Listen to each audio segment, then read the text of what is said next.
Hello बच्चों, कैसे हैं आप सब। पढ़ाई अच्छी चल रही होगी। पिछले लेक्चर में हमने बॉयल्स लॉ को पढ़ा था, आज हमें चार्ल्स लॉ को पढ़ना है।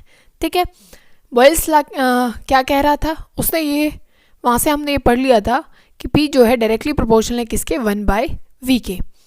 और हमने क्या बोला था, ये इक्वेशन आपको याद हो जानी चाहिए, PV = nRT। ठीक है, P का और V का रिलेशन हमने निकाला था। आज जो हम रिलेशन निकाल रहे हैं वहाँ पे हमने टेम्परेचर को कांस्टेंट किया था। आज हमें किसको कांस्टेंट करना है, प्रेशर को कांस्टेंट करना है।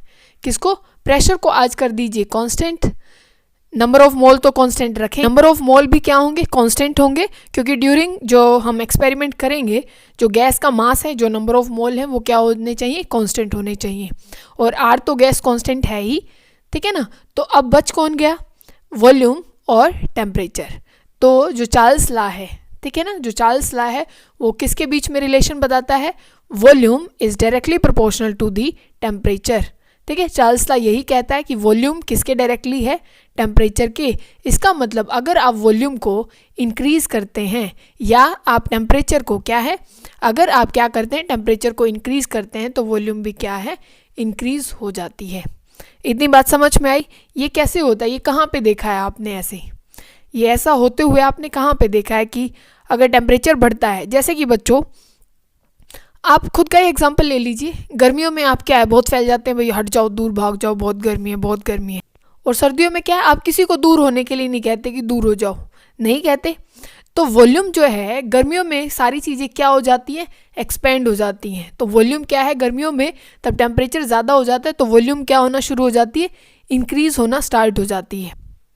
और आपने कहाँ देखा है इसको, अगर आप भाई टेम्परेचर एक तो आप बहुत ज़्यादा कर दें, टेम्परेचर बहुत ज़्यादा कर दें, जैसे पानी है, पानी आपने गैस पे रख दिया, टेम्परेचर आप बढ़ाते जा रहे हैं, तो आपको पता है कि जो पानी है वो पानी रहने वाला थोड़ी देर में वो क्या बन जाएगा, वेपर्स बन जाएंगे।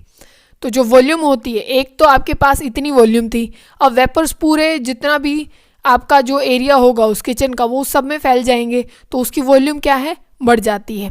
तो इसका मतलब जैसे जैसे हम क्या बढ़ाते हैं, टेम्परेचर बढ़ाते हैं, वैसे वैसे क्या है, वॉल्यूम भी इंक्रीज होती जाती है। अब यहाँ से देखो हमें क्या पता लगा, हम डायरेक्टली लिखते हैं, डायरेक्टली को हटा के हम क्या लगा देंगे, एक कांस्टेंट लिख देंगे के, और ये क्या है, टेम्परेचर। ठीक है, अब यहाँ के की वैल्यू निकाल सकते हैं आप, क्या करेंगे, टी को नीचे ले आइए, टी को यहाँ ले आइए, तो v/t = क्या, कांस्टेंट के। समझ गए ना। अब यहाँ देखो PV = nRT पे आओ बच्चों, किस पे, PV = nRT। मतलब चार्ल्स लॉ वैसे काम का है हमारे, अभी हमने उसने फैक्ट बताया था कि भाई अगर टेम्परेचर ज़्यादा है तो वॉल्यूम भी क्या है, ज़्यादा होगी। सर्दी गर्मियों में ये चीज़ होती रहती है, आपके सराउंडिंग में होता है ये सब कुछ। ठीक है, अब PV = nRT लिखें, PV = nRT। ये भी कांस्टेंट है, और क्या कांस्टेंट है, नंबर ऑफ मोल कांस्टेंट है और गैस कांस्टेंट।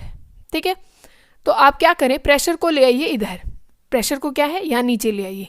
समझते जाना क्या कर रहे हैं आप, क्या करेंगे, प्रेशर को नीचे ले आइए, ये आ जाएगा वॉल्यूम = nR, ये T है, और नीचे आ गया P।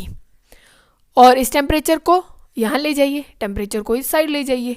ठीक है, तो v/t = क्या बच गया, nRP, nR/P, इतना बचा। अब देखो ये क्यों किया है हमने, एक बार ध्यान से समझना। अब ये देख रहे हैं आप, ये भी क्या है, VT है, और ये भी क्या है, VT है। तो क्या हम इस VT की जगह पे, क्योंकि VT की वैल्यू कितनी आई है, K आई है, तो हम K लिख सकते हैं यहाँ पे, K की वैल्यू कितनी आ गई है बच्चों, nRP। अब ये क्यों निकाला, जिसने बॉयल्स लॉ देखा होगा तो आपको पता चल गया होगा कि ऐसा क्यों किया है। अब अगर आप इसके बीच में ग्राफ बनाते हैं, आपको इतना पता लग गया, अगर वॉल्यूम बढ़ती है या टेम्परेचर बढ़ता है तो वॉल्यूम क्या हो जाएगी, बढ़ेगी।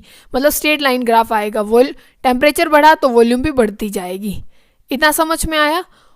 अब बच्चों कल हमने ग्राफ बनाना सीखा था, ठीक है ना, उसमें हमने ये लिखा था कि जो भी इस एक्सिस पे होता है, जैसे कि मान लीजिए मैं आपको बोलूँ कि V वर्सेस क्या बनाना है, T बनाना है, तो जो यहाँ लिखा जाता है, जो पहले लिखा जाता है वो बनता है y एक्सिस, और जो इस साइड लिखा जाता है राइट साइड में वो क्या हो जाता है, x एक्सिस। ठीक है, तो आप इक्वेशन बना लीजिए पहले। तो आपके पास क्या इक्वेशन है, आपको ये पता है कि PV is equal to nRT होता है, और प्रेशर को क्या कर दिया गया है, कांस्टेंट। तो ये तो किसी काम का है नहीं अभी अपने पास, ठीक है, अभी इसको छोड़ दीजिए। और ये भी कांस्टेंट है, और यहाँ पे इनको हटा के, इन कांस्टेंट को हटा के हमने एक K कांस्टेंट रख लिया था, तो अपने पास ये वैल्यू आ गई थी। अभी थोड़ी देर पहले हमने किया है, तो अपने पास ये आ गया था, ठीक है, इतना आया था। अब देखो ये हमने कौन सा एक्सेस माना है। अब स्ट्रेट लाइन की क्या इक्वेशन होती है, y is equal to mx plus c, ठीक है। और ये क्या है, क्योंकि मैंने अभी बोला कि ये y एक्सिस बनेगा, ये क्या बनेगा, y एक्सिस, और ये क्या है फिर m, और ये क्या है, ये x एक्सिस है ही। जो x एक्सिस बनेगा उसके नीचे x लिख दीजिए, जो y है उसके नीचे y तो लिखेंगे ही, जो बच जाएगा वो m बच जाएगा, और प्लस में कोई चीज़ है नहीं, इसका मतलब c भी यहाँ कोई वैल्यू है नहीं। c इंटरसेप्ट होता है, पहले लेक्चर में हमने ग्राफ बहुत अच्छे से बनाना सीख लिया था। और m क्या होता है बच्चों, स्लोप होता है, ठीक है। ये क्या है, k क्या है, स्लोप है, समझ गए। तो अब m की वैल्यू क्या है, जो ये स्लोप आया, ये जो आपको दिखाई दे रहा है, ये क्या है, स्लोप है, मतलब इसकी वैल्यू क्या है, k। अब दिक्कत यहाँ नहीं बच्चों, आपको क्वेश्चन क्या समझना है अभी। अब वो ऐसे बना दे, ठीक है, अलग अलग ग्राफ दे दे कि एक यहाँ पे ऐसे ऐसे उसने 3 स्लोप बना दिए, ठीक है, 3 एक्सपेरिमेंट हुए हैं जैसे, ठीक है, कि कितने एक्सपेरिमेंट किए गए, चार्ल्स ला के 3 एक्सपेरिमेंट, 3 बच्चों को एक्सपेरिमेंट दिए गए। अब ये स्लोप की वैल्यू क्या है अपने पास, के ये है, सबकी के आएगी। और हमने क्या है, जैसे कि बॉयल्स लॉ में आइसोथर्म बोला गया था, क्योंकि वहाँ टेम्परेचर क्या था, कांस्टेंट। तो चार्ल्स लॉ में हमने क्या कांस्टेंट किया है, प्रेशर को, तो इसको क्या बोलेंगे, आइसो बार बोलते हैं। क्या बोलते हैं, आइसो बार। अब अलग अलग, क्योंकि आपने एक एक्सपेरिमेंट तो किया एक प्रेशर पे, अब भाई कोई और बच्चा होगा तो वो कहेगा मेरा भाई मैं तो अलग प्रेशर पे काम करूँगा, और तीसरा बच्चा होएगा तो भाई मैं अपनी मर्जी से काम। तीनों ने अपनी मर्जी से क्या किए, एक्सपेरिमेंट किए होंगे, तो उनकी स्लोप भी क्या आई होगी, अलग आई होगी। तो हमने सिर्फ वही किया है, ये अलग अलग ग्राफ शो करने की बजाय हमने एक ही में उनका एक्सपेरिमेंट दिखा दिया कि भाई एक तो आप अलग अलग बनाते, भाई एक का तो स्लोप आया है ये, और एक ने बनाया है ये ऐसे वाली, और एक की स्लोप आई है ये बिल्कुल ऐसे, ठीक है ना। तो ये हमने क्या कर दिए, एक ही उसमें ग्राफ में दिखा दिए, ठीक है। तो एक ने ये है, ये जो स्लोप है उसने किया भाई P1 प्रेशर पे, एक ने किया उसी को P2 प्रेशर पे, एक ने किया P3 प्रेशर पे। तो आपसे क्वेश्चन क्या पूछा जाता है, इस P1, P2 और P3 में से प्रेशर ज़्यादा क्या है, ठीक है। आपको क्या दिखाई दे रहा भाई, ये तो K होता है, ये जो स्लोप है ये तो K होता है, इस स्लोप की वैल्यू क्या है, ये तो K होता है। तो आप K का और P का अगर रिलेशन निकाल लें तो आप बता सकते हैं कि कौन सा प्रेशर ज़्यादा है या कौन सा कम है। अब देखो यहाँ हमने ये वैल्यू इसीलिए निकाली थी, ये K है और ये P है, K और P एक दूसरे क्या है, इन्वर्स हैं, उल्टे हैं कि नहीं है।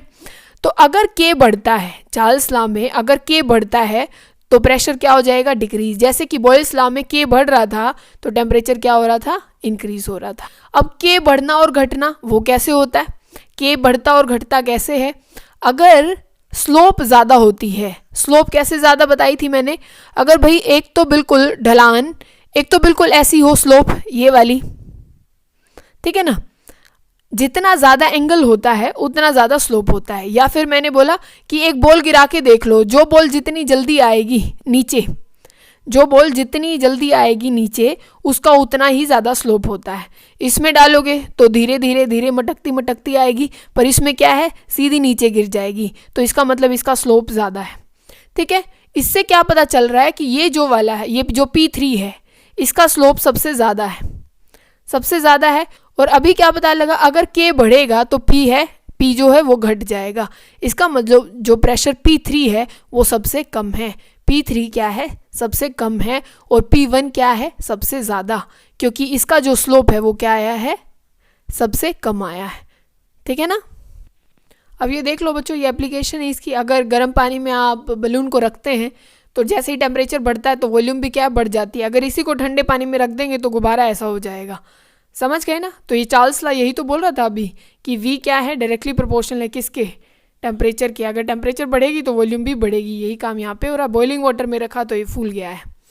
अब यही बेकिंग जो इंडस्ट्री होती है उसमें सेम काम, उसको क्या किया जाता है, बिल्कुल हाई टेम्परेचर पे उसको बेकिंग के लिए रखा जाता है। तो उसमें क्या होते हैं, फिर वॉल्यूम बढ़ना शुरू हो जाती है इस ब्रेड की, क्या है, वॉल्यूम बढ़ना शुरू हो जाती है। समझ गए? इसको आप अब यूँ सोचे भाई इसको फ्रीज में रख देंगे, तब ऐसा नहीं होने वाला। ठीक है, तब आप बेकिंग करते हैं तभी ये सब होता है। और वही इस बलून में दिखा रखा है। अगर आप इसको जहाँ पहाड़ हैं, सर्दी ज़्यादा है, लो टेम्परेचर है, वहाँ लेके जाएंगे तो ऐसा पिचक जाएगा, और नॉर्मल उसमें रखेंगे तो ये बलून ऐसा रहेगा।